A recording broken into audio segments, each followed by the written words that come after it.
حضرت نوح اور کشتی کا حیرت انگیز واقعہ۔ السلام علیکم دوستو، آج ہم آپ کو اللہ کے عظیم نبی حضرت نوح کی سچی اور ایمان افروز داستان سنائیں گے۔ حضرت نوح کو اللہ تعالیٰ نے اپنی قوم کی ہدایت کے لیے مبعوث فرمایا۔ آپ نے تقریباً 950 سال تک اپنی قوم کو اللہ کی عبادت اور نیکی کی دعوت دی، لیکن اکثر لوگ ایمان لانے کے بجائے آپ کا مذاق اڑاتے رہے۔ جب قوم نے مسلسل نافرمانی کی تو اللہ تعالیٰ نے حضرت نوح کو حکم دیا کہ ایک بڑی کشتی تیار کرے۔ حضرت نوح نے اللہ کے حکم کے مطابق کشتی بنانا شروع کر دی۔ لوگ انہیں دیکھ کر ہنستے اور کہتے تھے کہ خشکی پر کشتی کیوں بنا رہے ہو؟ لیکن حضرت نوح جانتے تھے کہ یہ اللہ کا حکم ہے۔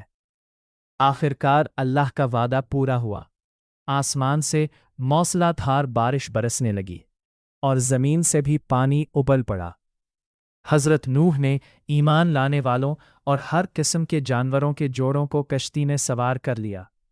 پانی اتنا بڑھ گیا کہ پہاڑ بھی ڈوب گئے۔ پوری زمین پر عظیم طوفان آ گیا اور صرف وہی لوگ محفوظ رہے جو اللہ پر ایمان لائے تھے۔ کچھ عرصے بعد اللہ تعالیٰ نے پانی کو اترنے کا حکم دیا۔ طوفان ختم ہو گیا اور کشتی ایک پہاڑ پر ٹھہر گئی۔ یوں حضرت نوح اور ان کے ساتھی نئی زندگی کے ساتھ دوبارہ زمین پر آباد ہوئے۔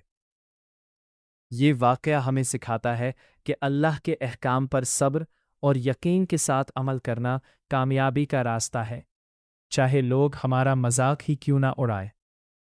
اگر آپ کو یہ اسلامی داستان پسند آئی ہو تو ویڈیو کو لائک، شیئر اور چینل کو سبسکرائب کرنا نہ بھولیں۔